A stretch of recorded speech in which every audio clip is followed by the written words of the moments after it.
왜 나를 깊은 어둠 속에 홀로 두시는지, 어두운 밤은 왜 그리 길었는지, 나를 고독하게, 나를 낮아지게, 세상 어디도 기댈 곳이 없게 하셨네.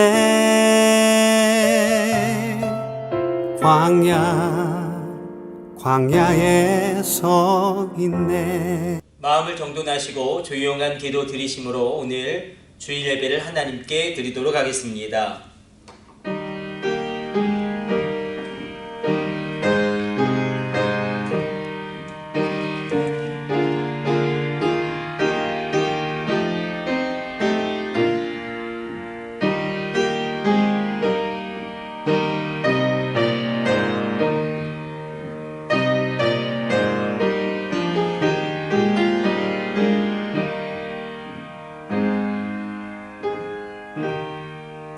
그가 찔림은 우리의 허물을 인함이요 그가 상함은 우리의 죄악을 인함이라.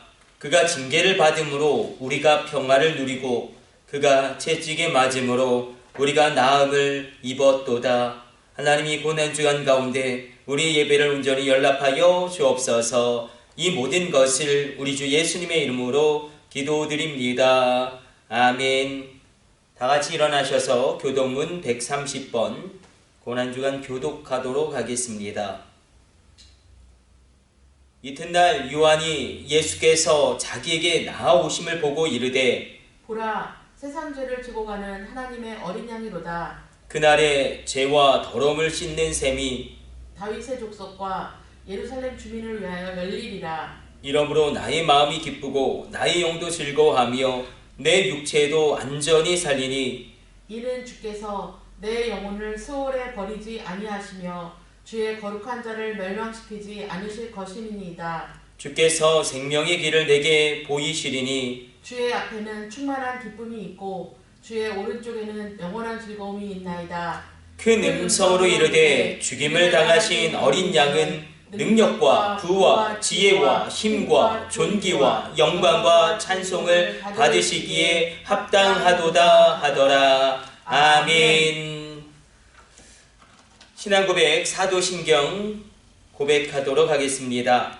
나는 전능하신 아버지 하나님 천지의 창조주를 믿습니다. 나는 그의 유일하신 아들 우리 주 예수 그리스도를 믿습니다. 그는 성령으로 잉태되어 동정녀 마리아에게서 나시고 본디오 빌라도에게 고난을 받아 십자가에 못 박혀 죽으시고 장사된 지 사흘 만에 죽은 자 가운데서 다시 살아나셨으며 하늘에 오르시어 전능하신 아버지 하나님 우편에 앉아 계시다가 거기로부터 살아있는 자와 죽은 자를 심판하러 오십니다.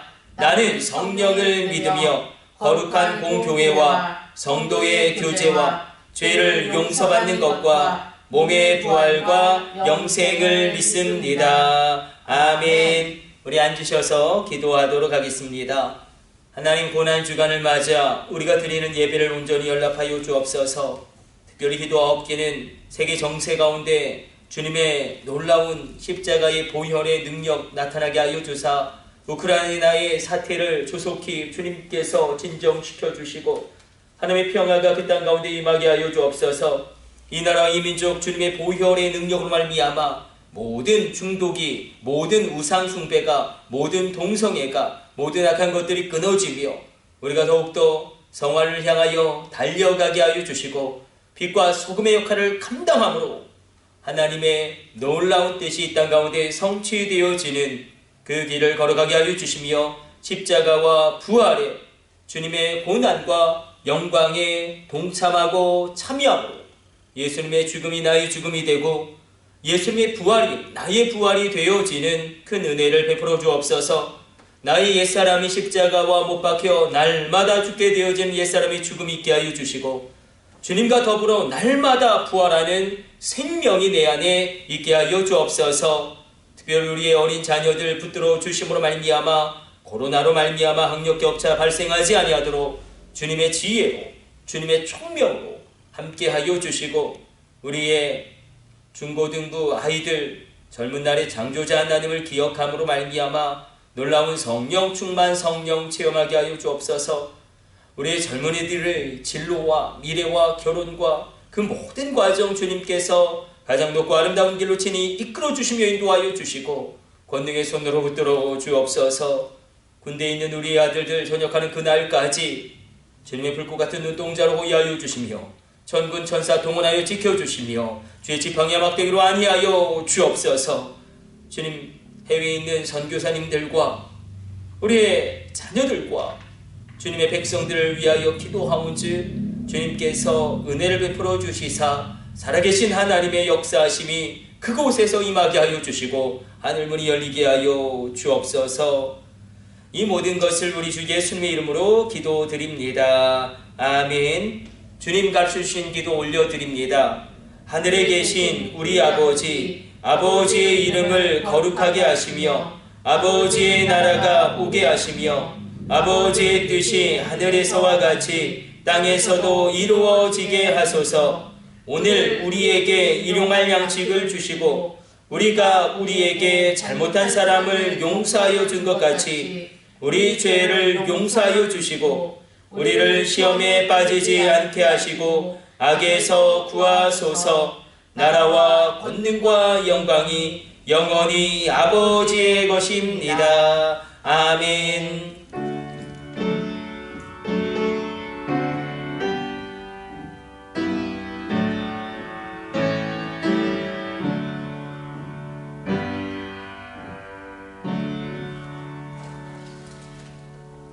찬송가 263장 들으시면서 봉헌하는 시간 갖도록 하겠습니다.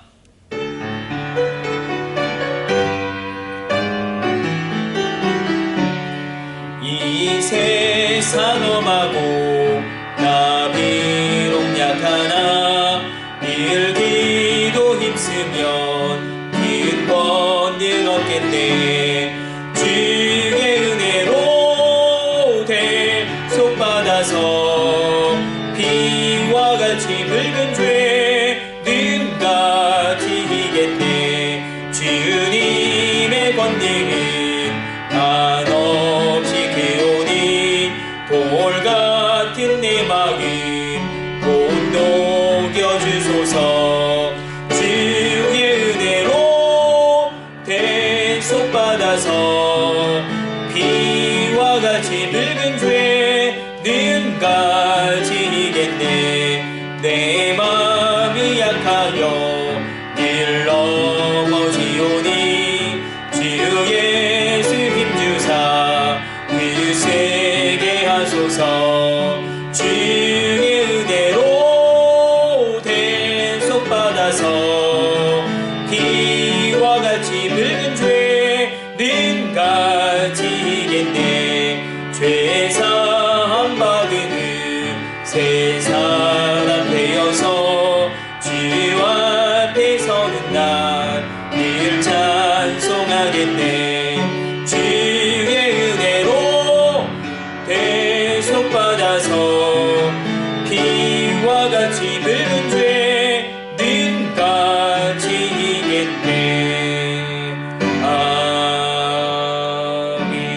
아멘. 예물 위해서 기도하겠습니다. 하나님, 주님 앞에 나올 때에 귀한 주일헌금으로 주정헌금으로 예물을 드린 손길과 가정들이 있습니다. 이 귀한 예물 온전히 흡양하여 주시고 아름답고 놀랍게 사용하여 주옵소서. 온전한 11조를 구별하여 드림으로 신앙을 고백하며 나가는 손길과 가정들이 있습니다. 물질로 인하여 근심하지 아니하도록 경제의 주권을 더하여 주시고 하늘의 원천의 복과 땅의 기름진 복으로 충만하게 하여 주옵소서. 열국과 열방 가운데 축복의 물줄기를 흘려보내는 복의 근원 되게 하여 주옵소서. 주님, 감사의 제목을 담아 기도의 제목을 담아 일천번제의 제목을 담아 월삭감사의 제목을 담아 예물을 드린 손길과 가정들이 있습니다. 하늘의 문을 열어주시고 감사할 것이 더욱더 넘쳐나게 하여 주시고 이 간절한 기도의 제목에 크고 놀라운 응답을 허락하여 주옵소서. 지금도 살아계셔서 역사하신 하나님의 놀라운 일들이 시작되어지게 하여 주옵소서. 주님, 귀한 방송 선교의 예물을, 해외 선교의 예물을 드린 손길과 가정들이 있습니다. 하나님께서 함께하여 주사 이 귀한 예물을 통하여 땅끝에 서 계신 선교사님들에게 귀한 물질의 씨앗되어 복음의 확장이 일어나게 하여 주시고, 방송 전파를 타고 주님의 복음이 이 땅 구석구석 증거되어지므로 수많은 영혼 구원이 일어나게 하여 주옵소서. 이 놀라운 복음의 확장이 일어날 때마다 이 귀한 해외 선교의 예물을, 방송 선교의 예물을 드린 손길과 가정들과 그 자녀들을 권념하여 주옵소서. 주님, 우리가 무엇이간데 주님께 드릴 것이 있겠습니까? 이 모든 것이 주님께로부터 왔사온즉 주님께 되돌려 드림이 합당하도소이다. 이 모든 것을 우리 주 예수님의 이름으로 축복하며 기도드립니다. 아멘. 오늘 우리에게 주시는 하나님의 말씀은 히브리서 6장 1절로 12절까지의 말씀입니다. 그러므로 우리가 그리스도의 도의 초보를 버리고 죽은 행실을 회개함과 하나님께 대한 신앙과 세례들과 안수와 죽은 자의 부활과 영원한 심판에 관한 교훈의 터를 다시 닦지 말고 완전한 대로 나아갈지니라. 하나님께서 허락하시면 우리가 이것을 하리라. 한번 빛을 받고 하늘의 은사를 맛보고 성령에 참여한 바 되고 하나님의 선한 말씀과 내세의 능력을 맛보고도 타락한 자들은 다시 새롭게 하여 회개하게 할 수 없나니, 이는 그들이 하나님의 아들을 다시 십자가에 못 박아 드러내놓고 욕되게 함이라. 땅이 그 위에 자주 내리는 비를 흡수하여 밭가는 자들이 쓰기에 합당한 채소를 내면 하나님께 복을 받고, 만일 가시와 엉겅퀴를 내면 버림을 당하고 저주함에 가까워 그 마지막은 불사름이 되리라. 사랑하는 자들아, 우리가 이같이 말하나 너에게는 이보다 더 좋은 것 곧 구원에 속한 것이 있음을 확신하노라. 하나님은 불의하지 아니하사 너희 행위와 그의 이름을 위하여 나타낸 사랑으로 이미 성도를 섬긴 것과 이제도 섬기고 있는 것을 잊어버리지 아니하시느니라. 우리가 간절히 원하는 것은 너희 각 사람이 동일한 부지런함을 나타내어 끝까지 소망의 풍성함에 이르러 게으르지 아니하고 믿음과 오래 참음으로 말미암아 약속들을 기업으로 받는 자들을 본받는 자 되게 하려는 것이니라. 아멘. 오늘 방향이 올바르면 끝내 승리한다는 제목으로 하나님 말씀 나누기를 원합니다. 오늘 히브리서 6장은 두 가지로 우리가 딱 붙잡고 갈 수 있습니다. 두 가지 기둥이 명확하게 드러납니다. 먼저 방향을 믿음으로 잡으라라고 이야기합니다. 그리고 두 번째는 오래 참음으로 약속들 기업으로 받으라. 이렇게 그 시작과 그 결론을 우리에게 이야기하므로 말씀 가운데 우리로 도전하고 있습니다. 자, 방향입니다. 방향. 우리는 믿음으로 말미암아 구원을 받습니다. 구원받은 자의 그런 삶의 방향은 어떠해야 하는가? 그 방향의 문제를 오늘 성경 본문은 끄집어내고 그것을 우리에게 펼쳐 보여주고 있습니다.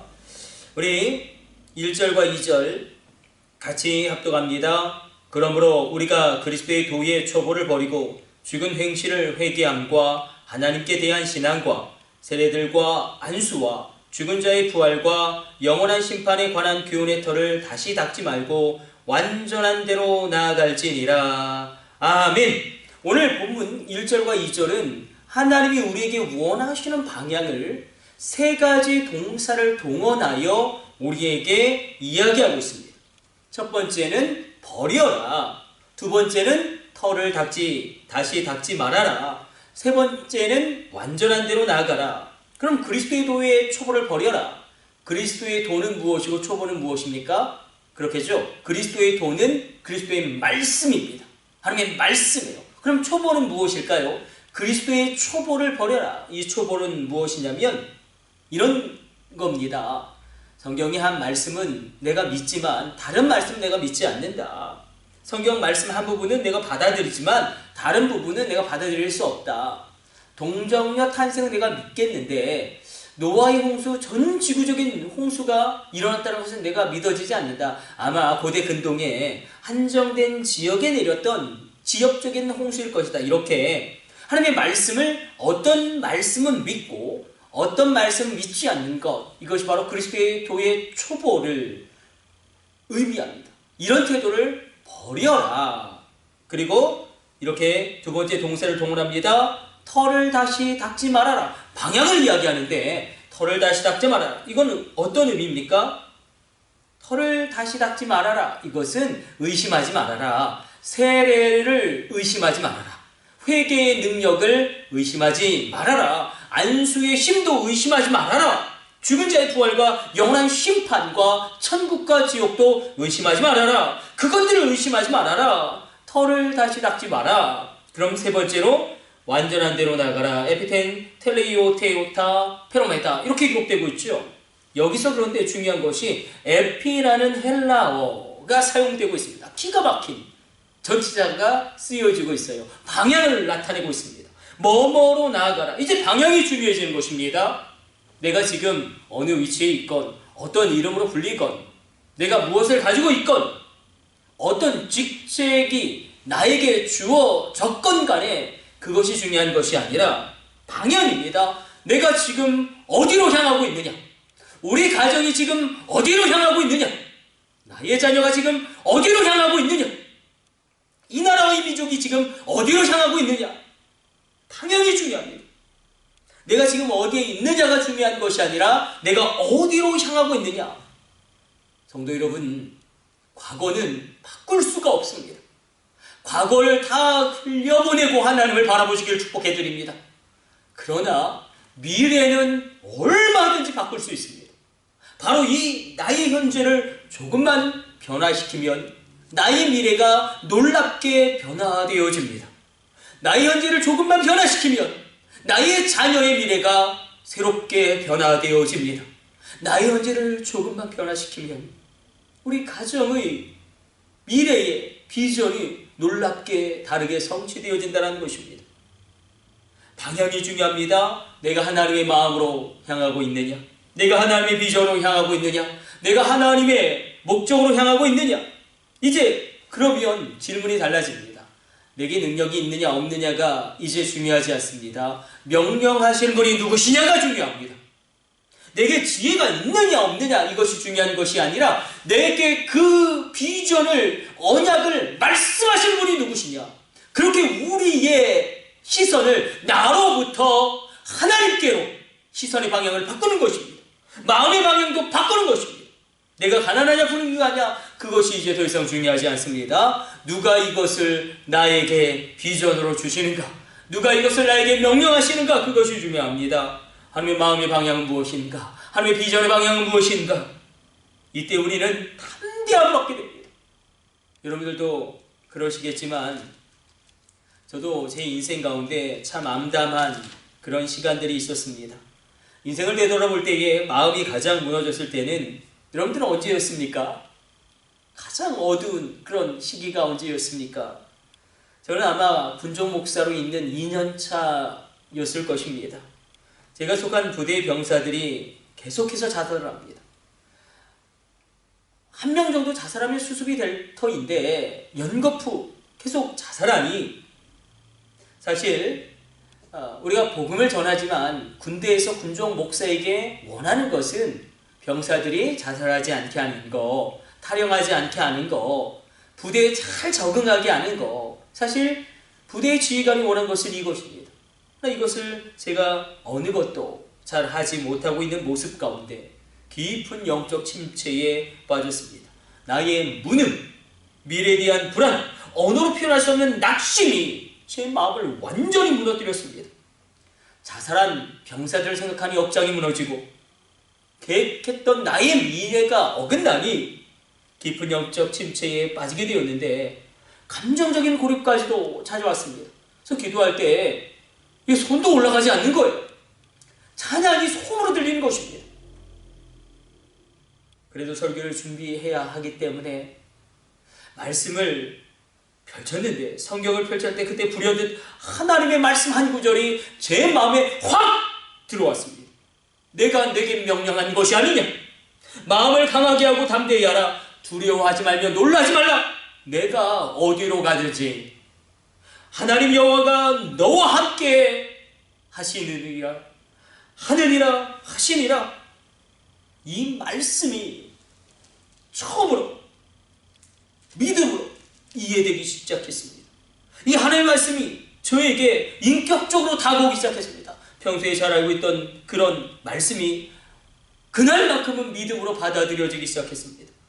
나에게 주목하던 그 방향이 이제 하나님으로 바뀌게 됩니다. 더 이상 내 힘과 능력으로 되지 않는구나. 내 힘과 능력으로 되지 않는구나. 그러나 전능하신 하나님이 내가 너에게 명령한 것이 아니냐 말씀하고 계시지 않는가? 나를 바라보지 않고 하나님을 바라보게 되었을 때니 오직 하나님이 나와 함께 하시면 그 일 이룰 수 있다. 하나님이 함께 하시면 그 불가능한 일 내 삶 가운데 이루어진다. 이렇게 하나님에게로 나의 시선의 방향이 바뀌어지니 새로운 비전이 보이기 시작했습니다. 그렇게 저는 하나님의 말씀에 제 인생의 방향을 맞춘 것입니다. 오늘 이 역사가 여러분들 가운데도 동일하게 일어나게 되시기를 축복해 드립니다. 그런데 여기서 율법과 믿음의 문제를 우리가 발견하게 됩니다. 예수님의 십자가와 부활로 말미암아 구약의 율법은 완성되어지고 완전해집니다. 그런데 구약에서는 세 가지의 하나님의 명령형이 나옵니다. 첫 번째는 절대 명령형, 이것을 반드시 해라. 두 번째, 세 번째는 무엇을 하지 말라는 금령입니다. 절대 금령이 있어요. 로, 타우로 시작되어지는 절대 금령, 절대로 행하지 마라. 그리고 알로 시작되어지는 상대 금령, 행하지 말라. 예를 들어서 구약시대에는 순대를 먹지 못하죠. 회도 먹을 수 없습니다. 초밥 여러분 좋아하시지만 구약의 율법에 하면 그거 먹을 수가 없습니다. 그냥 우리는 먹죠. 왜요? 예수님이 친히 율법을 변경하셨기 때문에, 하나님이신 예수님이 친히 그 율법을 바꾸셨기 때문에 먹어도 된다. 신약시대에 그렇게 예수님이 친히 율법을 변경하시고 사람에게 들어가는 것이 사람을 더럽게 하는 것이 아니라 사람에게 나오는 것이 사람을 더럽게 한다고 말씀하시고 율법을 변경하셨기 때문에, 그래서 이것은 상대금령이죠. 십계명은 그래서 절대금령, 절대로 시간과 공간이 바뀌어도 그렇게 행하지 말라라는 8개의 절대금령과 2개의 절대명령으로 구성됩니다. 그런데 그게 여기 쓰이는 거예요. 절대명령형 형태가 완전한 대로 나아가라, 이게 절대명령 형태입니다. 나아가는 좋고 나아가지 않으면 내가 좀 섭섭하다 이게 아니라 너는 반드시 기필코 완전을 향하여 나아가라. 오늘은 강해 설교입니다. 강해 설교의 묘미가 여기 있지 않겠습니까? 한번 여러분 생각해 보십시오. 성경의 인물 가운데 완전한 자다라는 하나님의 평가를 받은 사람이 있습니다. 누굴까요? 누구죠? 노아입니다. 노아에 대해 성경은 이렇게 기록합니다. 창세기 6장 9절로 노아는 의인이요 당대의 완전한 자라. 그는 하나님과 동행하였더라. 근데 우리가 깜짝 놀라게 됩니다. 아, 노아가 의인이라고? 완전한 사람이라고? 노아는 그러나 실수가 너무나 많습니다. 연약함이 너무나 많습니다. 우리가 절대로 노아의 믿음과 삶을 따라가지 말아야 할 것이 있죠. 대낮에 술 취해서 그 모든 옷을 벗고 수치를 다 드러냅니다. 노아의 연약함은 여기에 그치지 않습니다. 절대로 우리가 따라가지 말아야 할 노아의 실수, 연약함은 자기의 자녀를 자기가 저주하는 것입니다. 아니 목사님 그럴 수 있습니까? 그럴 수 있습니다. 나의 자녀를 내가 저주할 수 있습니다. 노아가 그렇게 저주하니 가나안과 함이 저주를 받게 됩니다. 그럼 히브리서 11장 2절에서 말하는 완전, 또 창세기 6장 9절에서 말하는 완전, 이건 어떤 의미냐? 이건 도덕적으로 완전하고 윤리적으로 흠결이 없다라는 의미가 아니라 하나님 보시기에 올바른 모습을 지니고 있는 자다라는 의미의 완전입니다. 창세기 6장 9절 노아는 당대에 완전한다다. 여기서 완전은 히브리어 원어로는 타밈인데 흠이 없는 희생제물을 가리키는 제사 용어죠. 하나님 보시기에 흠이 없는 것입니다. 하나님 보시기에. 노아가 왜 의인이고 완전한 자였는가? 그것은 바로 하나님 보시기에 올바른 모습, 하나님과 동행하였기 때문에, 하나님과 동행하였다는 것은 다른 의미가 아닙니다. 하나님과 관계가 좋았다는 것입니다. 하나님과의 올바른 관계를 맺고 그 인생길을 걸어갔다는 것입니다. 그가 비록 실수하고 무너졌더라도 단도직입적으로 성경은 우리에게 묻습니다. 여러분들은 어떠십니까? 요즘 하나님과 관계가 좋으십니까? 여러분의 속사람은 강건하십니까? 하나님께 인생의 어려움과 문제를 진지하게 묻고 말씀과 성령 가운데 인도함을 받고 계십니까? 한번 생각해 봅시다. 구원받은 자의 삶의 방향, 그건 믿음으로 방향을 잡는 것인데, 완전으로 나아가는 것인데, 이것은 하나님 보시기에 올바른 모습으로 서는 것입니다. 하나님과 동행하는 것입니다. 그것은 다름 아닌 하나님과의 관계가 좋은 것입니다. 한번 이렇게 생각해 보죠. 우린 분명히 구원을 믿음으로 말미암아 받습니다. 예수의 죽음이 내 죽음이요 예수의 부활이 내 부활이다. 나의 옛사람이 십자가의 날마다 죽음으로, 또한 내가 예수님의 부활이 나를 위한 부활임을 믿음으로, 우리가 믿음으로 말미암아 구원을 받습니다. 예수님을 믿음으로 구원받습니다. 이것을 우리는 믿음의 절대성이라고 이야기합니다. 이것을 그럼 무엇이 보증하는가? 하나님의 말씀이 보증합니다. 완벽하신 하나님의 말씀이 보증합니다. 그러므로 우리의 구원은 영원합니다. 이 구원의 영원성에 여러분의 진리의 쐐기를 박으시기를 축복해 드립니다. 그런데 오늘 본문의 말씀은 이 절대적인 믿음을, 이 믿음이 그렇게 절대적인데 이 믿음을 잃어버릴 수 있음을 경고하고 있습니다. 웨슬리 목사님이 이야기하셨던 백스라이딩, 믿음을 잃어버리고 넘어지게 되어지는 그 상태를 표현하고 있습니다.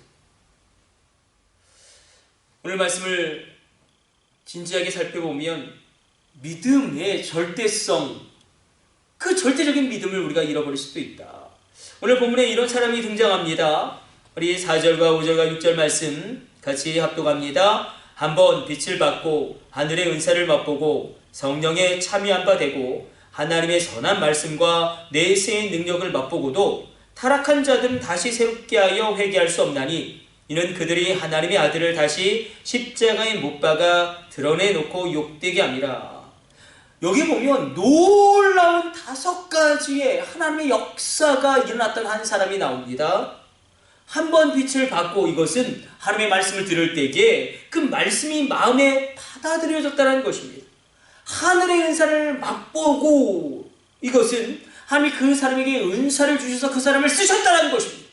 여러분 축복합니다. 하나님의 은사가 임하여 하나님께 쓰임받을지어다. 세 번째는 성령에 참여한 바 되고, 이것은 성령님이 그 사람의 마음의 문을 열고 예수님의 십자가 부활이 나를 위한 것임을, 내가 죄인이고 나의 구원자가 예수님이심을 인정하고 믿고 받아들이겠다는 것입니다. 성령의 감동하심이 있었다는 것입니다. 네 번째는 하나님의 선한 말씀, 하나님의 선한 말씀, 그 능력을 맛보았다. 이것은 무엇이냐면 말씀의 은혜 받았다는 것입니다. 아, 하나님 말씀이 이렇게 선하고 좋구나. 하나님 말씀의 은혜를 받았다는 것입니다. 바라고나고 축복하기는 여러분 말씀의 은혜 받으시기를 축원해 드립니다. 말씀의 은혜 받지 못하면 그렇게 신앙생활이 어려운 겁니다. 말씀의 은혜 받지 못하면 그렇게 예배 시간이 곤혹스러운 것입니다. 이 사람 말씀의 은혜도 받았어요. 마지막 5번째, 내세의 능력을 맛보았다. 이것은 무엇입니까?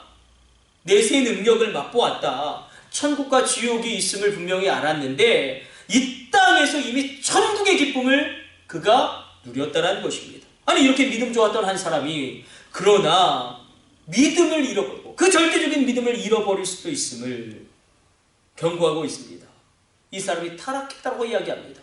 물론 여기서 타락은 여러 가지 죄를 지었다는 개념도 있겠지만 보다 본질적으로는 회개하지 않았다는 의미가 크죠. 그리고 더 본질적으로는 믿음을 잃어버렸다는 의미가 큽니다. 우리 가운데도 이런 분들을 얼마나 많이 목격하게 됩니까? 중학교 때, 고등학교 때 회장도 하고 그렇게 신앙이 좋았는데 갑자기 대학에 들어가더니 아니면 군대를 다녀오더니 성경은 새빨간 거짓말이야! 하나님 없어! 이렇게 말하는 사람들이 얼마나 많았습니까? 또 이단에 빠진 분들, 한때 교회를 잘 다녔는데 이제 완전히 교회에서 떠난 분들, 우리 가운데 이런 믿음을 잃어버린 사람들이 우리 주변에 존재합니다. 이렇게까지 무너질 수 있겠구나. 그것을 생각하시면서 제가 한번 예화를 한번 여러분들과 나누려고 하는데 잘 들어보십시오. 자, 미국의 나이아가라 폭포가 있지 않습니까? 캐나다와 미국이 국경을 맞대고 있죠. 그러나 겨울에는 북쪽에서 얼음 덩어리가 떠내려옵니다. 그리고 그 얼음 위에 간혹 사체가 놓여져 있는 경우가 있습니다. 그럼 얼음 덩어리 위에 사체가 놓여져 있으면 어떤 일이 일어나냐면 독수리가 사체를 좋아하기 때문에 그 얼음 위에 내려와서 그 사체를 정신없이 뜯어먹습니다. 근데 독수리가 이제 폭포의 소리가 들립니다. 점점점 나이아가라 폭포 그 절벽에 가까워지는데 독수리 마음 가운데 나는 충분히 날 수 있어. 얼마든지 날 수가 있어. 이 낭떠러지가 다가오면 날아오르면 돼. 그런데 이 독수리가 그만 얼음과 같이 나이아가라 폭포 아래로 절벽 아래로 떨어져 죽었습니다. 왜일까요? 다름 아닌 얼음의 그 발이 완전히 늘어붙어버린 것입니다. 사체를 정신없이 뜯어먹다가 그래서 그렇게 무너져버리는 것입니다. 이런 일들이 히브리서를 읽고 있는 성도님들 가운데 일어나고 있었다는 것입니다. 점점점 예배를 소홀히 하더니 점점점 기도 생활을 하지 않더니 점점점 주님에게서 멀어져 가더니 이런 심각한 영적인 상태를 히브리서 5장 12절로 이렇게 표현하고 있습니다. 때가 오래되었으므로 너희가 마땅히 선생이 되었을 터인데 너희가 다시 하나님의 말씀의 초보에 대하여 누구에게서 가르침을 받아야 할 처지이니 단단한 음식은 못 먹고 젖이나 먹어야 할 자가 되었도다. 바로 이것이 현재 히브리서를 읽고 있는 성도들의 상태입니다. 하나님을 믿은 지 굉장히 오래되었지만 그럼 그 정도 되었으면 이제 다른 사람들을 양육할 그런 수준에 이르러야 하는데 근데 단단한 음식을 주면 소화하지 못합니다. 먹지 못합니다. 부드러운 젖 같은 음식만 주어야 먹고 소화합니다. 부드러운 젖 같은 음식은 하나님의 말씀 가운데 그런 말씀이 있죠. 우리를 격려하고 위로하고 축복하는 말씀이 분명히 있습니다. 하나님의 말씀이 그런 말씀만 있는가? 아니죠. 심판의 말씀도 분명히 있습니다. 그렇게 살다가는 다 망하고 죽는다. 빨리 너의 삶을 돌이켜라. 헌신으로 나와라. 충성으로 나와라. 하나님의 것을 내가 언제까지 도둑질하겠느냐. 온전한 11조를 하나님께 온전히 드림으로 하나님의 왕권과 주권을 너의 삶의 영역 가운데 인정해라. 하나님의 말씀이 정말로 비수와 같이 좌우의 날선검처럼 우리에게 우리의 폐부를 심령을 찌릅니다. 그때 아프죠. 불편합니다. 그러면 내가 일주일 동안 그렇게 세상에서 고생하고 힘들게 일하다가 그리고 너무나 지쳐서 교회에 왔는데 교회에 와서도 그런 책망의 말씀을 들어야 돼.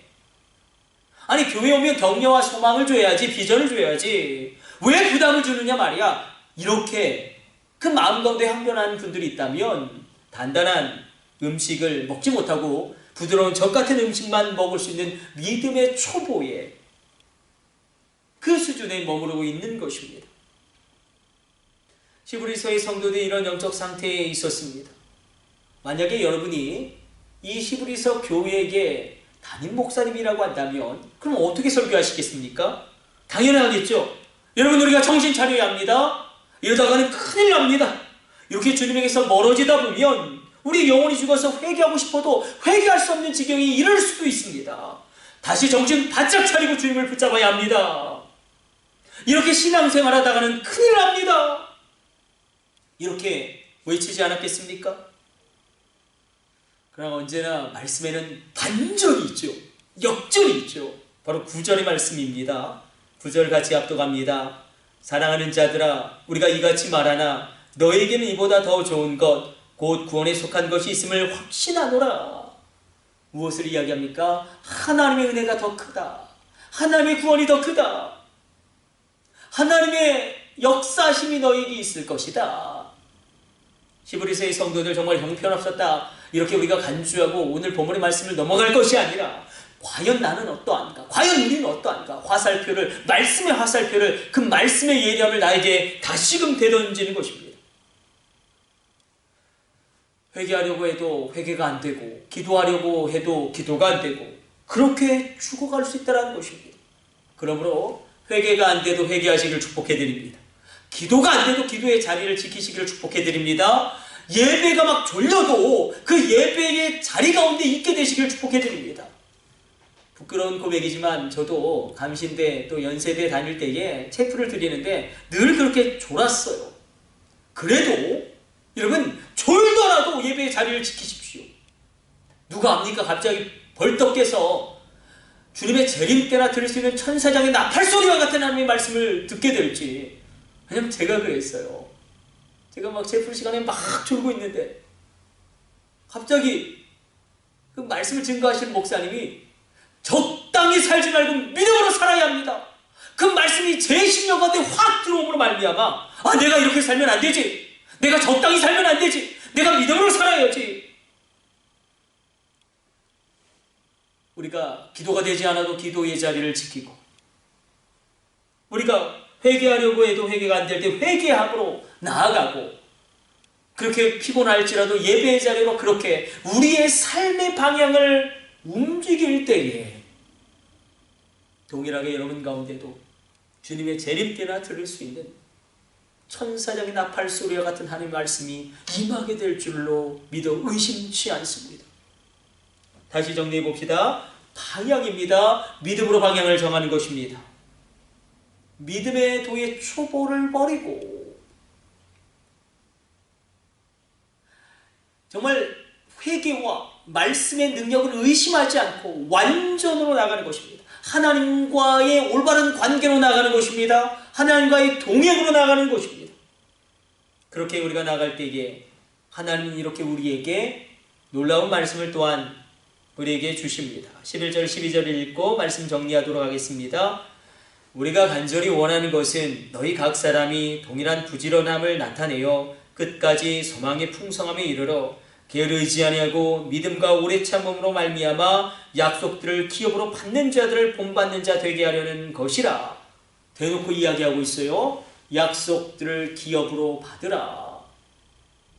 약속들을 위협으로 받으라. 어떻게 해요? 오래 참음으로 게으르지 아니하고 동일한 부지런함을 가지고 약속들을 위협으로 받으라. 오래 참음으로 믿음으로 게으르지 아니하고 동일한 부지런함으로.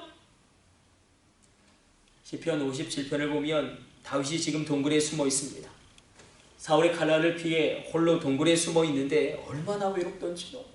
또 배반의 상처가 얼마나 그 심령을 아프게 하던지요. 사람들은 내가 하지도 않았던 일을 내가 했다라고 나를 비방합니다. 분노가 막 끓어오릅니다. 이게 다윗의 첫 번째 심리의 상태였어요. 분노가 막 끓어오릅니다. 그러나 그 이후에는 너무나 마음이 슬퍼지기 시작합니다. 그러면서 내 인생 왜 이러나? 내가 이러려고 이 땅 가운데 태어났나? 그러면서도 정말 내가 이러다가 죽을 수도 있겠구나라는 두려움이 엄습합니다. 내 인생 이렇게 끝나는구나. 절망이 몰려옵니다. 그리고 심지어는 이렇게 사느니 죽자 이런 몹쓸 생각까지도 엄습합니다. 근데 그가 방향을 바꿉니다. 그 마음의 방향을 바꿉니다. 그의 입술에 선포되어지는 것의 방향을 바꿉니다. 뭐라고 이렇게 이야기합니까? 내 영혼이 확정되어 싸운즉 내 마음을 내가 확정하고 확정하여 싸운즉 내가 확실히 내 마음 가운데 방향을 정하여 싸운즉 비파여 숨막힐지어다 내가 일어나 새벽을 깨우리로다 내 영광아 깰지어다 비파야 숨막힐지어다 내가 새벽을 깨우리로다. 자기가 자기 스스로에게 명령합니다. 다윗아 정신 차려야 돼. 깨어나야 해. 다윗아 일어나야 해.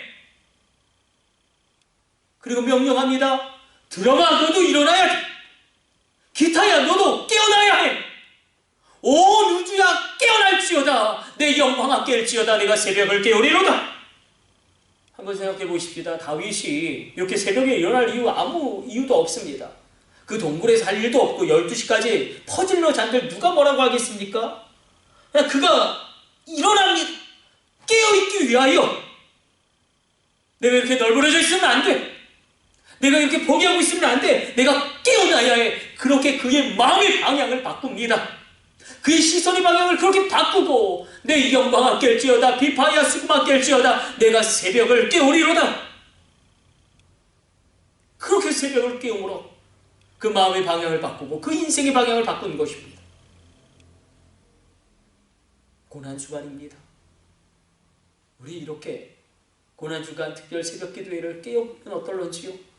우리 인생의 방향을 믿음으로 잡고 약속들을 오래 참음으로 동일한 부지런함으로 그 약속들을 위협으로 받게 되어지는 그 은혜의 역사 일어나게 되시기를 주님의 이름으로 축원해 드립니다. 우리 기도하겠습니다. 하나님 감사합니다. 오늘도 주의 말씀 묵상하였습니다.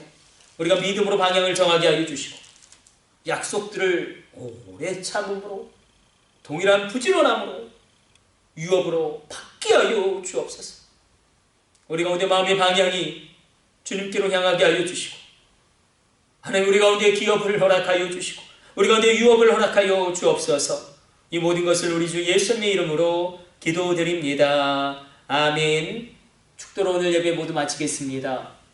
이제는 우리 주 예수 그리스도의 놀라운 구속의 은혜와 지극히 크신 하나님 아버지의 사랑하심과 성령님의 감동하심이 오늘 예배하는 모든 심령들 머리머리 위에 그 심령 위에 이제로부터 영원까지 함께 있을지어다.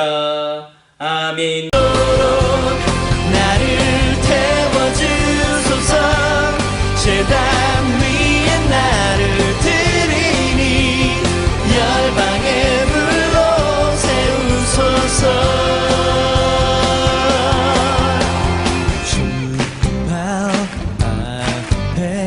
신을 벗고 기도하리 부르